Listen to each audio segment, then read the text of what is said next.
Hello everyone, I'm Lakshmi and you're most welcome to my YouTube channel, Sri English Education Channel.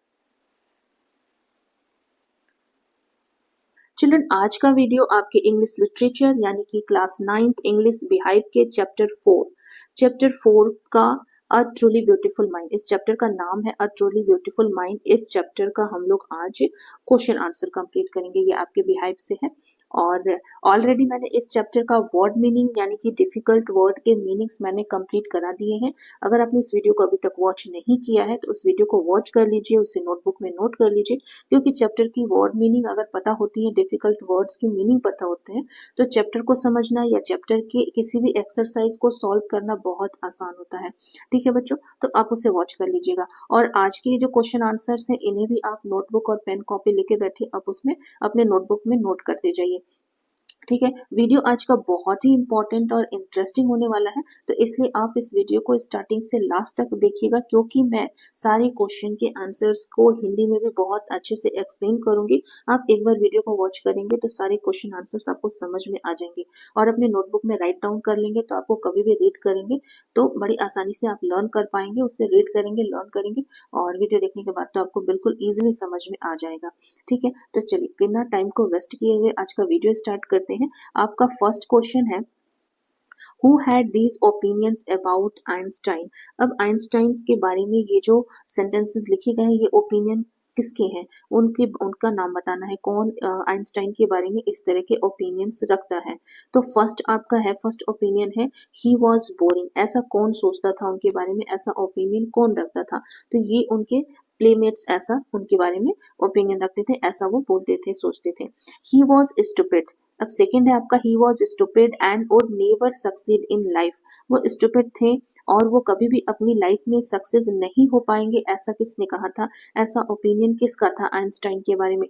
तो ये opinion उनके school के headmaster का था और ऐसा उनके हेडमास्टर ने उनके फादर से कहा था। ठीक है, थर्ड है आपका, ही वॉज फ्रिक। अब ये किसने कहा था कि ही वॉज फ्रिक? फ्रिक मीन्स क्या होता है? एक अनयूजुअल टाइप का व्यक्ति, जो कि अन्य बच्चों से अलग, वो बिल्कुल अन्य बच्चों से अलग थे, थोड़ा सा नॉर्मल से हटके थे, तो इसलिए ऐसा ओपिनियन उनकी माँ का था उनके बारे में, और ये ही वॉज फ्रिक ऐसा उनकी माँ ने ही कहा था। ठीक है, आपका सेकंड क्वेश्चन है, explain what the reasons for the following are. अब ये जो कारण सारी बातें बताई गई हैं, ये किस कारण से हुआ था, ये जो इंसिडेंट्स थे ये किस कारण से हुए थे? तो आपका फर्स्ट है, Einstein living the school in Munich for good. Einstein ने म्यूनिक का स्कूल क्यों छोड़ा? ये जो म्यूनिक था, ये स्कूल, म्यूनिक एक जगह का नाम है, एक प्लेस का नाम है जो कि जर्मनी में है, और यहाँ के स्कूल को आइंस्टाइन ने क्यों छोड़ा? क्योंकि he was fed up with the school regimentation, क्योंकि वो वहाँ के स्कूल रेजिमेंटेशन यानी कि स्कूल में जो डिसिप्लिन था उसे वो बहुत ज्यादा टायर्ड हो गए थे, बहुत बोर हो गए थे, बहुत ज्यादा डिसिप्लिन में वहाँ रखा जाता था। Felt so stifled there that he left the school for good. वहाँ पे बहुत टायर्ड महसूस करने लगे थे, तो इसलिए उन्होंने वहाँ का स्कूल छोड़ने का निश्चय किया। ऐसा नहीं था कि उन्हें डिसिप्लिन पसंद नहीं था, लेकिन बहुत ज्यादा डिसिप्लिन में वहाँ रखा जाता था, तो उन्हें थोड़ा सा लिबर्टी भी चाहिए थी, इस वजह से वहाँ का एटमॉस्फेयर उन्हें पसंद नहीं आया और उन्होंने स्कूल को छोड़ने का निश्चय किया। Einstein is waiting to study in Switzerland rather than in Munich. Einstein ने अपना जो स्टडी था, उन्होंने सोचा अपने स्टडी को उन्होंने जारी रखना चाहा, कहाँ पे? स्विट्जरलैंड में। म्यूनिक की अपेक्षा वो स्विट्जरलैंड में गया है। आइंस्टाइन इज वेटिंग है, वेटिंग नहीं है यहाँ, वांटिंग है, WAN होगा यहाँ पे, एक सेकेंड, यहाँ पे N होगा। ठीक है, WANT, वेटिंग। ठीक है, Einstein is wanting to study in Switzerland rather than in Munich. Munich की अपेक्षा वो स्विट्जरलैंड में स्टडी को अपना जारी कंटिन्यू करना चाहते थे, तो इसलिए उन्होंने म्यूनिक को छोड़ के Switzerland was more liberal than Munich. क्यों? क्योंकि उनको स्विट्जरलैंड के जो स्कूल्स थे वहां पे उन्हें लिबर्टी ज्यादा दिखी, वहां लिबरल ज्यादा था, लिबर्टी ज्यादा थी वहां की अपेक्षा, तो इसलिए उन्हें स्विट्जरलैंड ज्यादा बेहतर लगा अपने एजुकेशन को कंप्लीट करने के लिए। Einstein seen in Mileva and ally. अब आइंस्टाइन को मिलेवा एक फ्रेंड, अलाई मीन्स क्या होता है? फ्रेंड होता है, फ्रेंड की तरह क्यों लगी? यहाँ पे डी नहीं होगा, Mileva like Einstein was against philistine so found in her an ally. Mileva Einstein की तरह ही फिलिस्तीन्स के अगेंस्ट थी। जैसे आइंस्टाइन को फिलिस्तीन्स पसंद नहीं थे तो मिलेवा को भी नहीं पसंद थे, क्योंकि फिलिस्तीन्स क्या होते हैं, फिलिस्तीन्स उन लोगों को कहा जाता था जिन्हें आर्ट लिटरेचर और म्यूजिक में इंटरेस्ट नहीं होता था। तो इस तरह के लोग आइंस्टाइन को पसंद नहीं थे और मिलेवा को भी पसंद नहीं थे। दोनों के विचार एक दूसरे से काफी मिलते जुलते थे, इसलिए आइंस्टाइन मिलेवा को अपना फ्रेंड मानने लगे थे। ठीक है, बाद में उन्होंने उससे मैरिज भी कर लिया था उनके साथ। What do these tell you about Einstein. अब आइंस्टाइन के बारे में ये लाइंस क्या बताती हैं, तो these lines tell us about Einstein that he was unique and followed, एक second, Lines tell us about Einstein that he was unique and followed what he thought was right। अब ये जो लाइंस थी वो आइंस्टाइन के बारे में ये बताती हैं कि वो एक स्पेशल थे, यूनिक थे, and followed what he thought, वो जो भी सोचते थे उसे फॉलो करते थे और वो सही था। He liked Mileva because her thought was similar to his thoughts. वो मिलेवा को अपने दोस्त की तरह मानते थे, पसंद करते थे, क्योंकि उनके सोच विचार जो थे वो उनसे बहुत ज्यादा मैच करते थे। Einstein call his what did Einstein call his desk drawer and and the patent office why। अब ऐसा क्यों कहा गया है, उनका जो डेस्क ड्रॉर था, Einstein called his desk drawer at the patent office. वो अपने डेस्क ड्रॉर को एक पेटेंट ऑफिस की तरह मानते थे, जिसे कहा गया है bureau of theoretical physics. Because in the patent office, उनके इसी डेस्क ड्रॉर में, जैसा कि आप पिक्चर देख के समझ सकते हैं जो मैंने पिक्चर अटैच किया है, कि उनका जो डेस्क ड्रॉर था हमेशा बिखरा हुआ रहता था। On the desk drawer he was secretly working on his own physics theory. उनकी सारी फिजिक्स की थ्योरी जो सीक्रेट चीजें होती थी वो सब उसी डेस्क ड्रॉर में होती थी, और उसी डेस्क ड्रॉर को ब्यूरो ऑफ थियोरेटिकल फिजिक्स कहा जाता था। Why did Einstein write a letter? Why did Einstein write a letter to Franklin Roosevelt?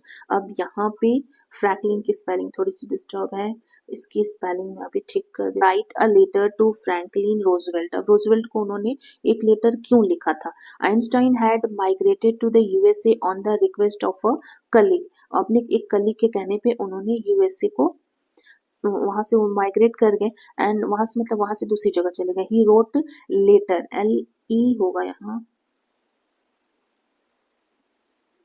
later to the American President Franklin the Roosevelt to make him aware of the possible destruction। अब ये उनके एक colleague थे जिन्होंने ये उन्हें सुझाव दिया, रिक्वेस्ट किया कि एक लेटर अमेरिका के प्रेसिडेंट को लिखें और उन्हें अवेयर करें, इस बात की जानकारी दें जो होने वाला डिस्ट्रक्शन है, जो विनाश होने वाला है, किसके कारण? एटॉमिक बम के कारण। तो his intention was that Nazis could be stopped from building an atomic, Nazis जो थे उन्हें एटॉमिक बम बनाने से रोका जाए, बस उनका ये इंटेंशन था। लेटर लेके प्रेसिडेंट को ये जानकारी देना था, उन्हें अवेयर करने के लिए उनकी फ्रेंड ने, उनके कलीग ने उन्हें ये सुझाव दिया था। अब आपका फिफ्थ क्वेश्चन है, यहाँ एच कैपिटल हो जाएगा। फिफ्थ क्वेश्चन है, how did Einstein react to the bombing of Hiroshima and Nagasaki. Hiroshima Nagasaki पे जो बॉम्ब गिराया गया था उसके बारे में उनका क्या रिएक्शन था? Einstein was deeply second by the extent of the destruction caused by the atom bombs in Hiroshima and Nagasaki. Hiroshima Nagasaki पे जो बम गिराया गया था उससे जो विनाश हुआ वो बिल्कुल उससे डीपली शॉक्ड रह गए थे। He wrote a public missive to the United Nation to form a world government that would stop such incident. उनका कहना था कि इस तरह के बम को, मतलब इस तरह के इंसिडेंट को फिर से न किया जाए, न दोहराया जाए। टू हैपन अगेन, यहाँ पे देखिए कुछ छूट गया है, यहाँ पे देखिए ये हो जाएगा टू हैपन अगेन, ये छूट गया था। यहाँ पे ही रोट अ पब्लिक मिसिव, उन्होंने एक लंबा सरकारी पत्र लिखा यूनाइटेड नेशन को कि to form a world government that would stop such incident, कि इस तरह के इंसिडेंट दोबारा न हो, क्योंकि इससे बहुत ज्यादा नुकसान है। आपको पता होगा कि हिरोशिमा नागासाकी पे जो बम गिराया गया था उसका नुकसान अभी तक लोगों को भुगतना पड़ रहा है, अभी तक फिजिकली लोग वहां पे हैंडीकैप पैदा होते हैं। ठीक है, तो ये अभी तक उसका डिस्ट्रक्शन दिखाई दे रहा है, तो इसलिए वो इसके बिल्कुल खिलाफ थे, और उनका ये लेटर में उन्होंने ऐसा लिखा था कि इस तरह के इंसिडेंट आगे से न हो। 6 क्वेश्चन है आपका, Why does the world remember Einstein as a world citizen? अब जो लोग उन्हें क्यों एक वर्ल्ड सिटीजन के रूप में याद करते हैं, क्योंकि उनकी जितनी भी खोजें थी, the world remembers Einstein as the world citizen, because all his discoveries were beneficial for the whole mankind, irrespective of national boundaries. Apart from this, he campaigned for peace and democracy. World के लोग जो थे, पूरा संसार उन्हें एक world citizen के रूप में याद करता है, क्योंकि उनकी जितनी भी खोजें थी वो मानवता के हित में थी, वो लोगों के लिए लाभकारी थी, बेनिफिशियल थी, और उन्होंने लोगों के हित के लिए कई सारे कैंपेन चलाए, मतलब कि शांति और डेमोक्रेसी के लिए उन्होंने कई सारे अभियान भी चलाए जिससे लोगों का हित हो, है ना, मानवता का हित हो। उनके नुकसान के लिए उन्होंने ऐसा कोई भी डिस्कवरी नहीं किया था।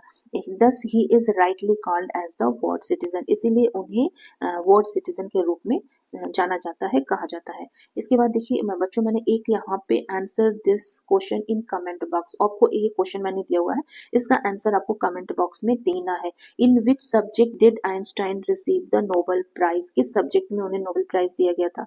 मैथमेटिक्स में, फिजिक्स में, केमिस्ट्री में, लिटरेचर में? किस सब्जेक्ट में उन्हें नोबेल प्राइज दिया गया था? ये आपको कमेंट बॉक्स में आंसर देना है, ठीक है। तो ये आपके सारे क्वेश्चन आंसर्स हो गए इस चैप्टर के, चैप्टर 4 के, अ ट्रूली ब्यूटीफुल माइंड के। आई होप कि आपको सारे क्वेश्चन आंसर्स बिल्कुल क्लियरली समझ में आ गए होंगे। आप कमेंट में जरूर लिखिएगा कि ये वीडियो आपके लिए कितना हेल्पफुल है, और लाइक जरूर करिएगा, और इस वीडियो को अपने फ्रेंड्स में शेयर करना बिल्कुल मत भूलिएगा, ताकि उन्हें भी प्रॉफिट हो। और वन थिंग, जो भी इस चैनल पे पहली बार विजिट कर रहा है तो चैनल को फटाफट सब्सक्राइब कर लीजिए, बेल आइकन को प्रेस करके ऑल बटन पे क्लिक कर दीजिए, ताकि मैं जब भी न्यू वीडियो अपलोड करूँ आपको उसका नोटिफिकेशन मिले और आप उससे फायदा ले सके, प्रॉफिट ले सके, ठीक है। आप मेरे टेलीग्राम से जुड़ जाइए, वहाँ पे आपको क्वेश्चंस के पीडीएफ मिल जाएंगे, आप वहाँ कमेंट करेंगे तो आपको पीडीएफ मिल जाएंगे। और आप मुझे इंस्टाग्राम और फेसबुक पे भी फॉलो कर सकते हैं, उसका लिंक, सारे सोशल मीडिया जो ऐप्स हैं उनके लिंक आपको मेरे सारे वीडियोस के डिस्क्रिप्शन में मिलते हैं, और आज के वीडियो के डिस्क्रिप्शन में भी मैं लिंक डाल दूंगी, आप वहाँ से मेरे साथ जुड़ सकते हैं, ठीक है। और आई होप कि आपको क्वेश्चन आंसर समझ में आ गया होगा। चलिए मिलते हैं नेक्स्ट वीडियो में न्यू टॉपिक के साथ। Thank you very much.